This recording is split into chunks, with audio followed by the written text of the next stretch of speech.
Сайн бацгаана уу? Upgrade podcast-ийн ээлжид нэгэн дугаартаа тавтаа морил. Бид бүхэн дугаар бүртээ залуусыг сонсоосоо мэдээсээ шинэ мэдлэг аваасаа гэсэндээ олон талын сонирхолтой зочдыг үрж оруулахыг хичээдэг. Энэ удаагийнхаа дугаартаа бид бүхэн мөн адил нэгэн сонирхолтой төслийн тухай ярилцахаар мөхцөлийг өрөөд байна. Бидний урилгыг хүлээсэн танд маш их баярлалаа. Баярлалаа. Намайг урьж оролцуулж байгаа бас та бүхэндээ баярлалаа. Тэгэхээр хоёулаа өнөөдөр mental health first aid төслийн тухай ярилцахаар таныг урьсан. Тэгээд яг хуу сэтгэл зүйн эрүүл мэндийн анхны тусламж гэж би ойлгож байгаа зөв. Тэгэж ойлгохоор аюул сонирхолтой санагдаа. Бид нар ч одоо янз бүрийн гэмтэл осол юун дээр л төрийн тусламж гэдгээс биш. Сэтгэл зүйн хувьд төрийн тусламж гэхээр одоо юу хэлж байгаа юм болоо гэдээ аюул сонирхолтой санагдсан л та. Тэгэхээр та яагаад энэ яаж анхын төсөлтөд холбогдсон тэр талаар ойлгоо яриагаа хэлээ. За тий. Mental health first aid гэдэг энэ одоо монголоор бид нар сэтгэл зүйн эрүүл мэндийн анхны тусламж гэж орчуулж байгаа. Энэ хөтөлбөр маань яг олон улсын хөтөлбөр. Анх бол Австрали улсаас гаралтай 2000 онд үүсгэн байгуулагдсан. Одоо 2000 оноос хойш одоо өнөөдрийг хүртэл 25 жилийн турш судалгаагаар одоо баяжаад тий. Дэлхийн одоо маш олон оронд хэрэгжээд явж байгаа юм хөтөлбөр юм байлээ. Тэгээ анх бол би 2022 онд Австрали улсад мастрынхаа сургалтыг одоо мастраар сурч одоо тухайн онд 2022 оны 5 сард бид нар явсан юм. Тэгээд тухайн үед би явж байхдаа нөгөө Австралийн Awards гэдэг засгийн газрын тэтгэлгээр би сурахаар одоо Мельбурн руу явж байсан. Тэгээд тэнд би Monash их сургууль сурдаг байсан. Тэгээд тэр үедээ тэгэд манай сургууль дээр энэ стандарт mental health first aid гэдэг сургалтын боломж байсан байхгүй юу. Тэгэхээр нь би одоо бүртгүүлж үзээд хөтөлбөр байсан гэсэн үг. Тийм одоо хөтөлбөр гэсэн үг нэмэлт хөтөлбөр. Тэгээд тэр нь болохоор тал төлбөрийг нь болохоор сургуулаас нь төлсөн. Одоо оюутнууд та нар хэрвээ хүсэх юм бол энэ mental health-ийн талаар мэдээлэл аваад эйдэр болохыг хүсвэл өөрөө одоо нэг жижигхэн contribution тэгээд тал төлбөрөө төлөөд суух боломжтой гэсэн юм зар явьжсэн байхгүй юу. Тэгээд би зүгээр студент одоо оюутныхаа нэг аппликейшн дээрээс бүртгүүлээд тэгээд нэг юм 4 өдөр 3 цагаар энэ хөтөлбөрт анх хамрагдчихсэн юм. Тэгээд ингээд хамрагдсныхаа дараа нэг юм шалгалт өгдөг байхгүй юу. Жижигхэн шалгалтын тест өгөөд тэгээд тэнцснийхаа дараа за ингээд та mental health first aider боллоо гэд одоо нэг юм сертификат тэгээд тэр нь ингээд 3 жилийн хүчинтэй хугацаатай тийм aider-ийн өмнөх хөгжсөн байхгүй юу. Яг энэ сургалтын дараа надад төрсэн мэдрэмжүүд нь юу байсан бэ гэхээр би ингээд ерөөсөө сэтгэл зүйн эрүүл мэндийн талаар тийм гоё цэгцтэй ийм мэдлэг ерөөсөө байхгүй байсан юм байна өөрийгөө. Тэгээд ингээд энэ хөтөлбөрт ингээд сурсныхаа дараа ингээд 1 сарын дараа 2 сарын дараа надад ингээд дандаа бодлоо төрүүлээдсэн байхгүй юу. Өөх миний нэрээс энэ номон дээр байсан юм. Энэ сургалтаар болж авсан тэр нэг юм. Өмнө нь миний ажиллаж ирсэн тэр одоо хүний жишээ энэ биш шүү дээ. Гэдэг юм уу. Би өөрөө ч гэсэндээ одоо яг нэг тэр үедээ надад яг ийм тохиолдсон юм биш үү? Би нэг анзаараагүй мэдээгүй явж исэн биш үү гэдэг юм уу те. Нэг юм дандаа нэг бодлоодыг төрүүлээдсэн байхгүй юу. Тэгээд надад ямар гоё цэгцтэй мэдлэг аваад ямар тийм миний мэддэггүй одоо жоохон хэцүү юм шиг сэдвийг энгийн үгээр бичсэн ном хүртэл ингээд гаргацсан юм бэ гэд аюу баярлж байсан. Тэгэл анх энийг ерөөсөө Монголд энэ номыг би орчуулад гаргах эрхийг нь авч болох болов гэдэг асуулт хамгийн түрүүнд толгойд буугаад тэгэл одоо энэ байгууллагатай холбогдоод тий имэйл бичиж анхны нэг холбогдчихсан. Тийм. Тэгээд надад нөгөө нэг өөрсдөө сертификат авах тэр нөгөө эйдэр сургалт гэдэг нэг сонирхолтой санагдав. Тэр та нарт мэрэгжлийн сэтгэл зүйч нар сургалт авдаг гэсэн үг үү? Эсвэл бас л тэр хөтөлбөр ингээд мэрэгчлээд өөрсдөө сертификат авсан хүмүүс дараагийнхаа хүмүүс хичээл ороод байна. Энэ болохоор багш гэдэг тусдаа байгаа. Энэ licensed instructor буюу одоо нэг яг энэ хөтөлбөрийг заах эрхээ авахын тулд энэ хүмүүс маань бүр өндөр шалгууртай. Одоо сэтгэл зүйн эрүүл мэндийн чиглэлээр одоо ажиллаж байсан. Эсвэл өөрөө ингээд амьдралынхаа туршид одоо туулсан тийм туршлагатай тийм. Тэгээд яг энэ багшлах юм чадвартай тэр гэсэн юм лицензтэй багш болохын тулд арай өөр шалгууд байгаа. Тэгээд энэ хөтөлбөрийн цаанаас одоо багш нараа өөрсдөө бэлддэг ийм стандартны одоо програм байсан юм лээ. Тэгээд тэр хүмүүс одоо бид нарт ийм 12 цагийн энгийн боловсролын хөтөлбөр ахгүй юу? Энэ бол хин нэгэн энэ хөтөлбөр сунгуудаа эйдэр болно гэдэг нь энэ би хүнийг одоо шууд тий сэтгэл зүйн таниал эсвэл одоо би хүнийг шууд сэтгцийн ямар нэгэн байдлаар онцлол ийм эрхтэй хүн болно гэсэн үг бол биш. Энэ бол ерөөсөө first aid буюу анхны тусламж үзүүлнэ гэдгийг бид нэрсэн мартаж болохгүй. Тэгэхээр ерөөсөө анхны тусламж үзүүлэгч хүн гэдэг маань заавал одоо сэтгцийн хэмж байх албагүй. Эсвэл сэтгэл зүйч мэрэгжлийн хүн байх албагүй. Хүн болгон авах боломжтой. Яагаад тэгэхээр анхны тусламж гэдэг зүйлийг мэрэгжлийн тусламж авах хүртэл нь бид нар тусламж үзүүлж байх одоо тэр боломжийн болно гэсэн. Энэ ерөөсөө л биеийн одоо нөгөө нэг анхны тусламж гэдэг хөтөлбөрүүд байдаг шүү дээ. Хүн ухаалтад унах юм бол бид нар хиймэл амьсгаад яаж хийх вэ? Стандартны програм байдаг. За мөн одоо хүүхэд хахвал эсвэл одоо 90 тойрныхоо хин нэгэн хах юм бол тийм бид нар стандартны одоо яаж хахалтыг нь гаргах хүч бид юм яг ийм нөгөө нэг олон улс бүтээн зөвшөөрөгчийн стандарт аргууд гэж байдаг шүү дээ. Яг одоо биеийн эрүүл мэнд дээр яг үнтэй адилхан.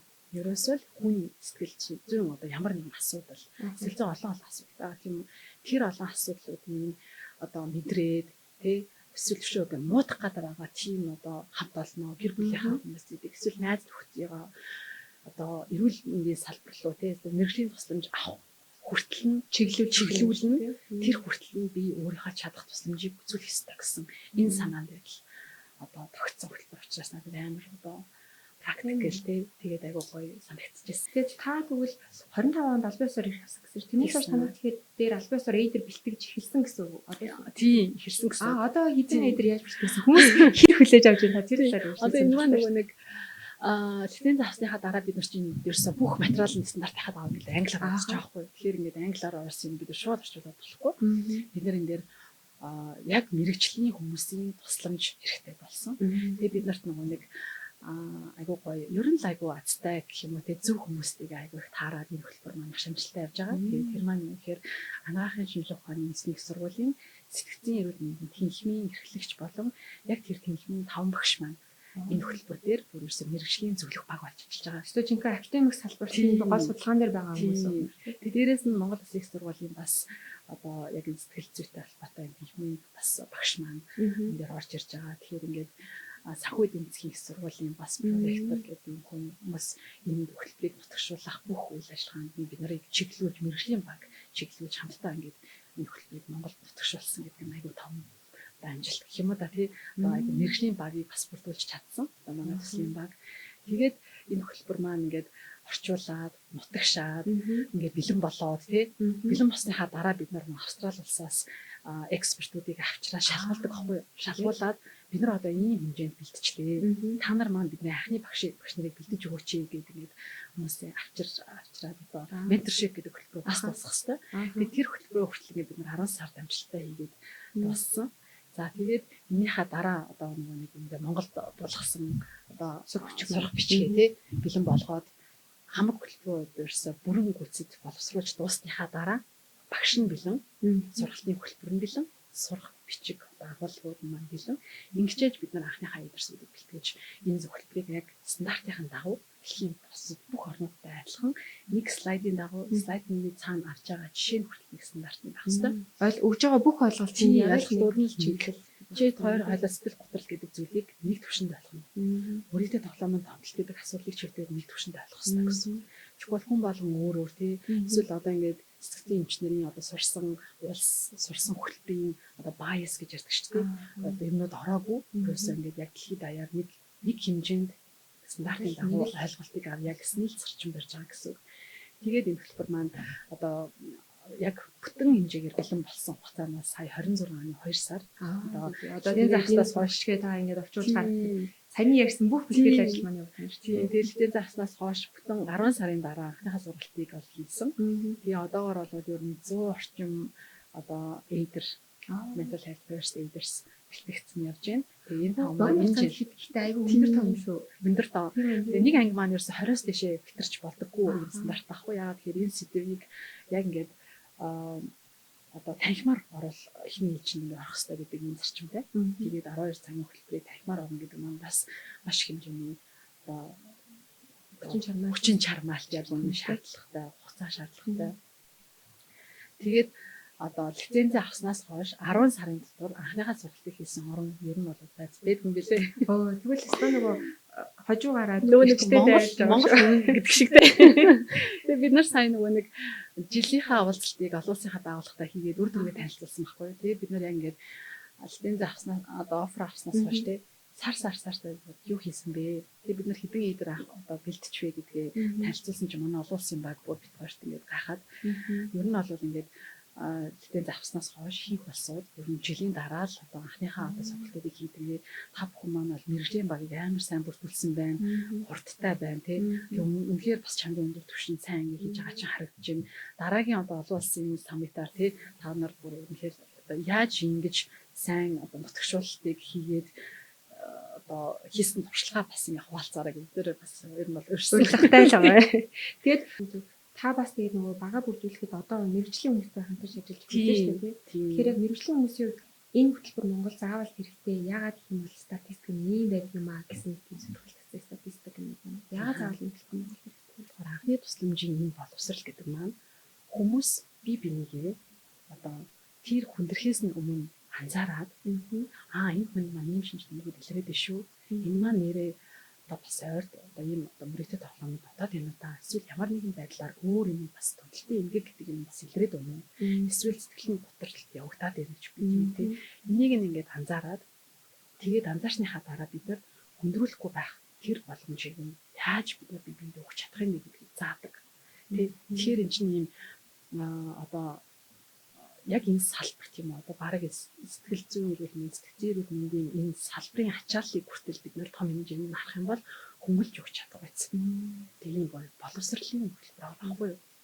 Тэрөөсөө энэ нэг салбарын давхцал болоод өсөхгүй. Энэ маань харин бид нар одоо Симэтийн хатаага бүр хамтраа тий тэднийг одоо чиглэх хүмүүсийн одоо ачааллыг нь томоор нь харах юм бол урт хугацаанд хуваалцах боломжтой юм байгаа байхгүй. Бид нар нэг зүйлийг стандартын дагуу мэддэг болж байгаа юм бол би чамд туслах магадaltaй гэсэн. Би хэн нэгэн туслах магадaltaй. Тэгэхээр энэ сулгаатай холбоотой энэ асуудлууд маань жоохон одоо хэцүү байдаг. Тэгэхээр бид нар одоо ямар байсан зүйлийг ямар болгосон бэ гэдэг бейс буюу тий зүйлээ юугаар хэмжих вэ гэдэг нь бас жоохон одоохондоо хэцүү. Гэхдээ бид нар дандаа одоо өмнө жилүүдэд хийгдсэн статистик бас 2013 оны үндэснийхээ судалгаа энэ төр гол чиг баримжууд байгаа бариад явж байгаа. Тэгэхээр олон улсын байгууллага маань энэ дээр би бүх улсуудаа чиглүүлээд явдаг байхгүй юу? Тэгэхээр ер нь бол нэг улсын энэ хөтөлбөрийг хэрэгжүүлээд гарсан үр дүнг бид нар ийм аргаар 2 жилийн дараа судалдаг юм аа. Яг адилхан аргачлалаар тэр аргачлалаараа сэлэн гэсэн. Тэгэхээр бид нар агаахын шинжилгээ ухааны эзний сургуультайгаа хамтарч ажиллаж байгаа учраас одоо мэрэгчлүүдтэйгээ хийж байгаа энэ салбар дээр энэ судалгаа хийх одоо сангаа хүртэл бид нар энэ хөтөлбөрөөр дамжуулж үсгээд яг гэж гэсэн төлөвлөгөөтэй байгаа. Таныг нөгөө түрүү ярианыхэндээс хэлжсэн аливаа зүйлийг анх нутагшуулахад ойлголтыг мэднэ гэдэг аягүй хэцүү байдаг. Таны хувьд хамгийн одоо тийм нийтийн дунд тогтцсон нөгөө стереотип гэх юм бол хүмүүс айл хэдийн буруу ойлголт тогтцсон. Тийм зүйл анзаарэгдсэн. Жишээлбэл монголчууд сэтгэл зүйн эрүүл мэнд гэдээ ярихаар дандаа юм сөрөг талаас нь ойлгож байгаа шүү дээ. Айл хэдийн муудсан одоо тусламж хэрэгтэй хүн гэдэг талаас нь ярих юм уу? Эсвэл одоо зүгээр хэвийн байгаа сэтгэл зүг нь улам гоё өргөж илүү одоо бүтээмжтэй, илүү өөдрөг, илүү урам зоригтой байхад нь энэ хөтөлбөр нөлөөлж байгаа юм тий. Харин тийм наач бас гоё өнцгөлөө. Ер нь бол саад чинь цааш нь бас ингээл савхлуу орж байгаа гэсэн үг. Тэнийг сорилт тийм үү? Сорилттой байгаа байхгүй тий. Тэгэхээр ингээд mental health first aid гэдэг одоо үг маань англиар бас яг энгийн сонсогддог хэрнээсээ Монгол руу яг жинхэнэ утгаар нь орчуулах юм бол сэтгцийн эрүүл мэндийн анхны тусламж багшаахгүй. Тэнгүүд яг таны түрүү хэлдгээр сэтгцийн энтер гэдэг үгнээс монголчууд бүр хайдаг. Энэ сэтгчин бүр юм надад тааламжтай мэдээ төрүүлдэггүй сэдв би энэ ч бол хориотой тий. Сэтгэл зүйн эрүүл мэндийн дээр ярахаар нэг юм хүмүүс ч одоо галзуу хүмүүс солиотой юм өнтер гэсэн нийгэмд юм маш буруу сөрөг ийм одоо агуулгатайгаар бүр ингээд суудсан байгаа байхгүй. Тэгэхээр энэ маань л өөрөө буруу. Энэ гэхдээ зөвхөн Монгол улсын хувьд биш юм билээ л бас зөвхөн хэрэгжүүлж байгаа орнуудын хувьд ч гэсэн ийм стигма гэж ярьдаг тийм. Энэ манай улсуудын хувьд ч гэсэн тийм хүмүүсийн шууд хүлээж авах нь жоохон хэцүү байдаг гэдэг юм билээ. Гэхдээ энэ одоо анхны тусламж гэдэг хөтөлбөр маань би түрүү хэлсэн заавал мэрэгжлийн эм шин хөтөлбөрийг заахалгүй. Дээрээс нь энэ анхны тусламж гэдэг энэ сургалтанд суусан хүн одоо би шууд сэтгэл зүйч болоод эсвэл сэтгэл засаж болоод би таныг уншлаа, таныг имжлэн гэсэн биш. Яг түрүү таны хэлсэн би бинийгээ гой зүйл сонсдог байгаасаа. Би бинийгээ анзаараад хамт ажилладаг хүмүүстэй урам өгдөг байгаасаа. Энэ одоо удирдлагын менежмент гэдэг зүйл ч гэсэндээ ажилтныхаа сэтгэл зүг ойлгосон юм бодлого бас байгаасаа. Тэгэхээр ийм эрг нөлөөлөл, эрг хандлага, энэ эрг гой соёлыг түгээх ийм доктортой хөгжлийн хөтөлбөр. Тийм учраас би нэг доктортой хөгжлийн хөтөлбөр гэдэг. Ерөөсөө ингээд нэг байгууллагын менежер хүн эсвэл захирал хүн энэний гарсныхаа дараа нэрээ бид нар бас яагаад энийг ажилтнуудаа заримдаа ингээд сонсох хэрэгцээг нь хангах хэрэгтэй юм. Тэ? Одоо зөвхөн болгонд одоо сонсогдох хэрэгцээ гэж байдаг. Тэгтэл ингээд ойлгогдох, сонсогдох тэр хэрэгцээ гэж байгаа. Тэрийг нь бид нар нэг өдөр цаг гаргаад хүн болгоноос сонсох хэрэгтэй гэж үү. Энэ нь одоо тухайн хүний эсгэл ханамжтай ажил дээр эргээд бүтээмж гаргахад нөлөөлнө гэдэг. Ерөөсөө юм жижигхэн үйлдэлийг соёл болгоод тэгээд ингээд том импакт үзүүлэх. Ийм хөтөлбөр гэдэгт одоо бүр чин сэтгэлээсээ бэлтгэж байгаа. Аюу гоо яг суур. Таны ингээд их итгээд байгаа. Нөгөө mental health first aid төслийн пэйжийг харж байхад нэг аюугаа санагдсан. Нөгөө бид нар чинь эрүүл бие саруулах оршин гэж мэдчихэж ярьдаг. Тэгсэн чинь та аюугаа саруулах хаанд эрүүл бие оршин гэж бичсэн. Нэрэл одоо таны ярианаас үнэхээр сэтгэл зүйн эрүүл мэндэд анхаарал бид энэ ойлгож хэмжээд бол цаашдыг нь одоо муу юмыг болон сайжрах гэж удаа байгаагийн илүү гоё сайжруулах дэмжиж аз жаргалтай болох тийм сэтгэл ханамжийг нэмэгдүүлэх ийм жижиг алтан ч гэсэндээ нөлөөж болно л гэсэн зам. Тэгвэл одоо наад урайчин болохоор манай одоо нэг олон зөвхөлтрийн маань аюу гой олон урайт байхгүй. Тэгээд нэг улс болохоор нөөр өөрсдөө ингэж гоё урай гаргадаг. Гэхдээ бид нар бол ерөөхдөө ингэж бас яг нутгшуулж явж байгаа. Бидний хамгийн дуртай нэг урай нь яриа бүхэн үнцэнтэй гэдэг урай байгаа. Тийм одоо зүгээр жижигхэн яриа бол хин нэгний амьдралыг өөрчлөх чадвартай гэдэг юм аа гэсэн санааг авалсан яриа бүхэн үнцэнтэй. За тэгээд түрүү хэлсэн саруулах ухаанд эрүүл бие гэдэг бид нар монголоор нөгөө нэг хүн болгоны мэддэг үгийг ингээд дотн сонсдог тийм. Тэрний үг нь болохоор бас яг нэг улсын хөтөлбөр дээр бас урайнд хөндөг байхгүй юу? Ер нь эрүүл байна гэдэг нь сэтгэл зүйн эрүүл мэндгүйгээр эрүүл байна гэж байхгүй гэдэг үг байхгүй юу? There is no health without mental health гэдэг юм үг гэдэг. Тэрийг бид нар орчуулах гэж явж байгаа тийм. Энэ ерөөсөө бидний нэг монгол хүмүүсийн бүгднийг мэддэг эрүүл ухаанд одоо юу л эрүүл бие саруулах гэдэг шиг саруулах ухаанд эрүүл бие энэ хоёр чинь нэг тусдаа ойлголт биш. Эрүүл байна гэдэг чинь энэ хоёрын цогц эрүүл байх, амар амгалан байх, сэтгэл санаа тайван байх тийм. Ингэчээж хүн чинь би одоо бас өөрөө эрүүл мэндийн байгууллагад ажилладаг интернет эмнэлэгт ажилладаг. Тэгээд энэ дээр манай эмчнэр бас тэрэндээ ярьдаг байхгүй юу? Одоо ингээд гадаадуудаа үзүүлэх гээд ирсэн дотрын эмчд үзүүлж байгаа хүмүүс та мэдээж амар эрүүл мэнд одоо аз жаргалтай байх юм уу тэг хоббитой болоо тэгээд инээ энэ гэж ярьдаг тий. Тэгэхээр чинь ерөөсөө ингээд та сайхан инээж явах хэрэгтэй байна гэж мэддэг тийм үү. Тэгэхээр энэ чинь ерөөсөө холбоотой байхгүй сэтгэл зүйн эрүүл байж ээж хүний бие бас эрүүл байна. Эрүүл байж ээж бас сэтгэл зүйн эрүүл байна тий. Тусдаа танайхан чинь сүжээр өвдөж сүжээр өвдөж сүжээр идэв гэдэг шиг нэрэл одоо сэтгэл зүйтэй бүх зүйлээ итгүүлж ойлгож чадах юм бол гоё юм гэж байна. Тэгээ би бас зүгээр сонирхоод таныг нэг анх гадаадд Австралид сурж байхдаа өөрөө эйдэр болоод сертификат авч ирсэн гэдэг. Гэхдээ та тэгээд сертификат авсныхаа дараа бас ингээд сурсан юмаа хэрэгжүүлэх боломжтой шүү дээ. Яг гол нь олоод асуучлаа гэдэг шиг. Наадах тест миний яг нөгөө нэг баг энэ хөтөлбөрийг оруулж ирэх үндэс нь болсон байхгүй. Би нөгөө нэг сертификат 3 жилийн хугацаатай сертификат надад өгч хөрч би хичдэг юм байгаа зү тий. За одоо нэг яах вэ гэдэг. Би одоо энэ хэрэглээг нь гаргахгүй нэг сертификатаар одоо бас яах юм тэмцээ ингээд би эдэр гэл одоо хэлдэг юм шүү дээ. Одоо эсвэл би гараал одоо эдэр үзүүлэх хэрэгтэй болчлоо гэл хүн амт туслая гэл хүүгээд л юм шүү дээ. Тэгж би бодож явж хагаад энэ номоо уншиж явж байгаад өөрөө ойлгож авахгүй би ч бас айгүй эмоцтой тийм үү. Тэгээл яг хуу мэдээж хүн өөрөөрөө анзаарах, өрөөлийг анзаарах, ер нь анзаарахаас айгүй их юм. Тиймүүд над дээр ингээд би болоод байгаа юм асууж байдаг юм. Эсвэл одоо би нэг удаан болох ширт болоод байгаа юм маань ийм асуудлын суурь болох гэж магадгүй юм байна. Тэгэхээр би одоо энэ аргыг өөртөө хэрэгжүүлье. Одоо би одоо энэ хичээлийн ачааллыг одоо арай бууруулаад тий өнөөдөр би бүр хичээлээ таслаад ингээд үзьеч гэдэг юм уу тий гих мэдчихлээ өөр дээрээ ингээд гоё одоо удирдах өөрийгөө ойлгосноороо би гэр бүлийнхаа уур амьсгал хүртэл шууд нөлөөтэй байгаа байхгүй юу би ч одоо ээж хүнтэй 2 3 хүүхдээ ээж тэгээд одоо эмэгтэй хүн чинь нэг энэ бид нар хөтөлбөр дээр аягүй хэм бас сурд юм аа нөгөө сэтгэл готролтой өртөх одоо магадлал нь эмэгтэй хүнд одоо биологийнхоо одоо хүчин зүйлийн хувьд тийм эмэгтэй хүнд илүү байдаг. Гэхдээ бид нар одоо жишээлбэл ингээд гормон янз бүрийн одоо өөрчлөлтөнд ороод тийм одоо төрсний дараах хямрал гэх айгүй одоо тийм эмзэг шалтгаанууд айгүй их байдаг юм аа л нөлөөлж хүчин зүйл маш их төвлөж.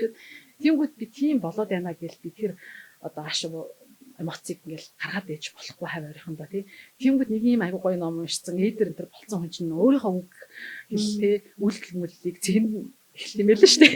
Яг өөр дээрээ жинхэнээс хэрэгжүүлж айгуугаа хэрэгжүүлж эхлэв. Тэгээд дээрэс нь одоо имшилэг ухаанч байдлаар тий ерөөсөө ингээд дээрс иж танигтай л адилхан одоо зүгээр л өвчин юм биш үү? Хэрвээ одоо жоо удаан ингээд явах юм бол өвчин болох юм байна.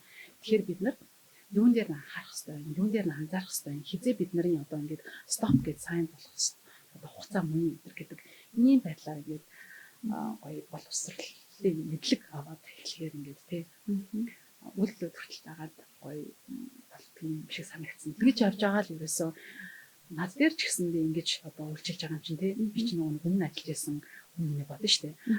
Манай тэрэнд тухайн үед яг тийм асуудал байсан юм байна шүү дээ. Би тэр үед нь магадгүй анзаарч ойлгоогүй тий тэр хүнээс би ямар амир ингээл юм шаардаад тий ажиллаад босоод заавал гэдэг юм хийчихсэн юм бол та би тухайн үед бас нэг ойлгоод гоё эмпати гэж ирдэг шүү дээ. Эмпати хүнийг бас нэг ойлгох чадварыг айгүй юм дээр тий тэр юм бас ингээд ойлгуулсан хөтөлбөр байсан. Тэгэхээр заавал ингээд одоо манай Монголч гэсэн дээ цаашдаа энэ хөтөлбөр сурах хүмүүстэй гэж хэлэх юм бол нэг том хөлөлт бас тавиад хэрэггүй.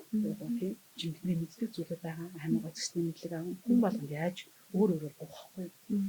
Магадгүй нэг хүний амьдрал айгүй том хөршил авчиж магадгүй заримд нь болохоор өөрөөрөө удирдах анхаар сонсох тий тэр боломжийг олгож магадгүй. Зарим нь үнэхээр байгууллагын хэмжээнд хэрэгжүүлэх юм бол өөр одоо лидерүүд томилоод байгууллагатаа ингэж хэрэгжүүлдэг юм хэсэг ч гэсэн байгаа.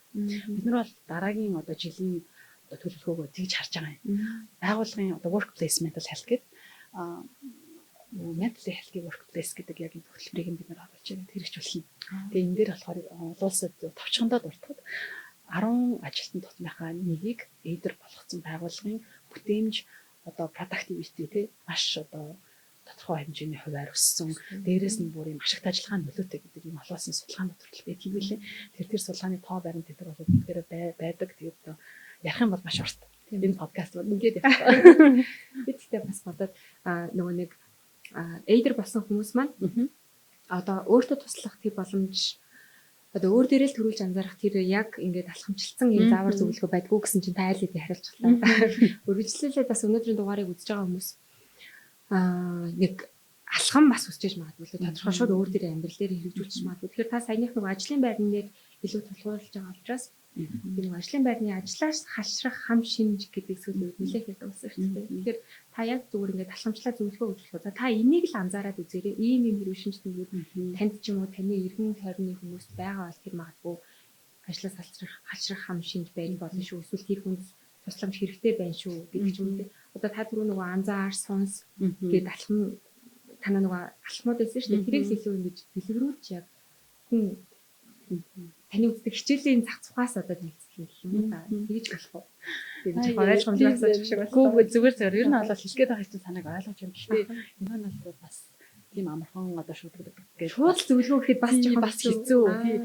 Гэхдээ энэ дээр болоод юу анхаарах хэрэгтэй вэ гэхээр бид нар нөгөө шинж тэмдгүүд ямар шинж тэмдгүүд ер нь байх хэрэгтэй одоо байдгийг анзаарах тухай ярьдаг байхгүй. Энэ бол ингээ сигнал шүү гэдэг юм байж. Тэрийг л бид нар анзаарах хэрэгтэй. Одоо жишээлбэл бүх юмыг ингээ сэтгэл готролтой холбооч гэдэг юм уу? Одоо мэдрэмж болгоныг бид нар ингээ сэтгэл зүйн хэлбэртэй холбоотой байж болохгүй. Хүн юм чинь нэг өдөр гойно, готрно, баярлна, хөөрнө маш олон эмоцууд илэрч явах хэрэгтэй. Норм. Энэ бол хив юм уу? Тиймээс бид нар юуг анзаарах хэрэгтэй вэ гэхээр хэрвээ одоо таны дотны найз чинь гэдэг юм эсвэл хамт ажилладаг одоо оролцсон чинь нэг юм уу тэ алтны хүн одоо ямар нэгэн шалтгаан нь одоо дуусчаад шалтгаангүйгээр яг одоо энэ ажилдаа дургүй байх ч гэдэг юм уу эсвэл ингээд дуртай хийдэг байсан зүйлээ хийхээ болох эсвэл ингээд өдрийн хоолнд цагтаа ордог байсан бол тэр хүн өдрийн хоолыг идэхээ болох магадгүй бүр ингээд хуцаа угаахаа болох тий эсвэл ингээд бүр ингээд сэтгэл готрлын хүн шатнд өнтер орохоор нэг хүн ингээд орноос босхыг хүсгээд болох тий одоо ингээд нойр гүдэн өнтер гэд маш олон тийм шинж тэмдгүүд бол байгаа. Гэхдээ ер нь бол бид юуг анзаарч байгаа юм бэ гэхээр дуртай юмдаа дургүй болоод тий дээрээс нь хүнтэй ярих сонирхолгүй болоод ганцаараа байх тухай бодоод өөрийгөө үн цэнгүй юм бит одоо санагдах ч үгүй юм тий.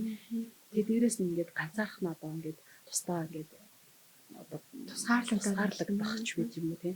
Иймэрхүү мэдэгдэхүйц шинж тэмдгүүд 14 болон түүнээс дээш хугацаар үргэлжлэх юм бол энэ бол бүр яг хамгийн том одоо сайн сигнал мессежийн шинж тэмдэг гэж одоо бидний агуулган дээр ч гэсэн байдаг юм билээ. Тэгээд ер нь бол тэднийг ч бид ингээ анзаарч байгаа байхгүй тийм. Хүн ер нь ингээд ямар нэгэн байдлаар хүн сэтгэл хөдлөлт аваад нэлээ одоо нэгэн шинж тэмдэгт очих хүртлээр маш олон энэ шинж тэмдгүүд бүгднийг ингээд гаргаж ил явдаг юм тийм. Тэрийг нь юусэн анзаардаггүй. Нэгдүгээр хоёрдугаар одоо ямар нэгэн одоо сэтгэл зүйн юм асуудлууд чинь хүн өөрөө өөрийгөө хийх тохиолдолд хүлээн зөвшөөрдөггүй байна. Би зүгээрээ гэдэг. Би зүгээрээ. Хин нэгэн таныг одоо очиж яриулах ч гэдэг юм уу тийм. За одоо чи зүгээр үү гэж шууд заримдаа асууж байна. Эсвэл ингээд хойлоо одоо ингээд тухтай ярилцах одоо газар мэдчих үү юм уу тий цаг зөв цагаа хандаж сонгоод ингээд асуултыг зөв чиглүүлээд өгөх юм бол тэр хүн бас ингээд ярьж одоо тий нөгөө сонсох гэдэг дараагийнхаа аргыг хэрэглэх хэрэгтэй болж наадаач тий анзаарсныхаа дараа бид нар ядаж энэ хүн дээр хурч очиод ямар тэр одоо тэр хүнд онолог готох шалтгаан нь тодорхой бас байж болно шүү дээ. Тэгэх юм бол энэ бол бас тийм амар бол биш. Ноцтой асуудал бас биш байж магадгүй. Одоо гэхдээ энэ маань хэр удаан үргэлжилж байна. Яг үнэхээр онцгой тийм шалтгаан байна уу гэдэг бид анзаарах хэрэгтэй гэсэн юм л асуудал байгаа. Тэгэхээр нэг сигнал ажиглаад за хоёлаа ярилцмаар байна уу? Чи надтай ярилцмаар байна уу гэд ярингуудаа нөгөө нэг за чи юундаа ингэж юм юмд ингэж нөгөө нэг шүмжлэхгүй сонсно гэдэг нь тэгээд яг хамгийн анхны албан яг юу вэ? Тийм хизээш тэгж болохгүй шүү дээ. Бид нар ер нь бол юм чинь мөн ингээд баг natural юм баггүй юу. За тэгээд яасан чи дэж хөө мэж үгээд нөгөө нэг сонсох гэж одоо асууж байгаа байхгүй ярьж байгаа байхгүй. Тэгэл ингээд асуудлаа ингээд ярангууд наа чи өстэй юу ч биш. Намайг яасан гэж. Би яасан гэж гээд өөрөө яриад өндөг хүмүүс байна. Эсвэл дөө наа чи гайгүй байна уу гээл одоо бас өөр асуудлыг яриад байж болно. Эсвэл нөгөөдхийн нөгөөсгч юм. Ерөөсөө тийм байдлаар болохгүй. Одоо жишээлбэл зүгээр л яриулаад байгаа юм. Одоо үнэхээр тэр хүнд дэмжлэг хэрэгтэй байна гэж одоо анзаарсан тэмдгүүд илэрсэн анзаарсан бол та тэнд сонсгол өстэй ахгүй одоо ингээд яриулах хэрэгтэй тий асуудал нь юу вэ гэдгийг нэлхийн тулд шүүмжилж юмсан болохгүй тэр хүний одоо мэдэрч байгаа зүйл таны хувьд аюу хүмүүн асуудал байх боломжтой ахгүй яагаад би бидний тулсан бүх юмуд чинь өөр нөхцөл байдал чигээр нэг асуудлуудыг өөр төвшөнд хүлээж авах боломжтой учраас бид ерөөсөө шүүмжлэх болохгүй. Тэгээд энийхээ дараа бид нар яг яаж одоо бас систем бэ гэдэг аргуудыг маань багш нар ярьдаг байхгүй юу. Тэгээд сонсож байхдаа хүмүүс одоо юу лээ чи та гэж хэлхээсээ илүү би гэдэг өнцгөөс ярих юм бол нөгөө хүн илүү одоо яг сонсогдсон мэдрэмж нь авдсан юм л да. Одоо жишээлбэл чин гэдэг өнцгөө одоо тийм чи яагаад ингэж унаа? Чи яагаад ойрд ингэж унаа? Биш. Тийм үү? Ойр харин ингэж ажиглахад юм байгаа байна. Би одоо яг миний үйлдэл чинь жоохон санаа зовоод байна. Би танд туслахад бэлэн байна. Эсвэл би тантай хизээ би чамтай хизээ одоо ярихад бэлэн байгаа шүү. Чи ярмаар байгаа үед над дээр хүрээд ирээрээ заа гэж юм тий. Ийм байдлаар би танд туслахад бэлэн байна. Би таны гаргаад байгаа энэ үйлдэлт чинь санаа зовж байна гэсэн би гэдэг өнцгөөс хандаж ярих юм бол энэ маань нэг шүмжлэхээс сонсоход аягүй тусалдаг. Тэр хүнээ яриулахад бас аягүй тусалдаг гэд манай энэ мэргэжлийн хүмүүс бас энэ агуулган дээр байгаа зүйлүүдээ угаасаа нэрээ тийм шүү зүгээр сонсоход л би одоо чамайг сонсоход бэлэн байна шүү чиний энэ үйлдэл ингэ чинь тэгэхээр жишээлбэл над дээр нэг хөрөнгөтэй чи яагаад тэгээд байгаа юм гэж намайг гэх юм бол би одоо өөрийгөө тайлбарлахаас балхах ч юм уу тайлбарламааргүй ч юм уу шууд ингэ хан үсэх юм шиг санагдаж байна тийм тэр нэрэгч бол зүйл байна. Манай тэр нэг анаахын багшдын жишээ авъя.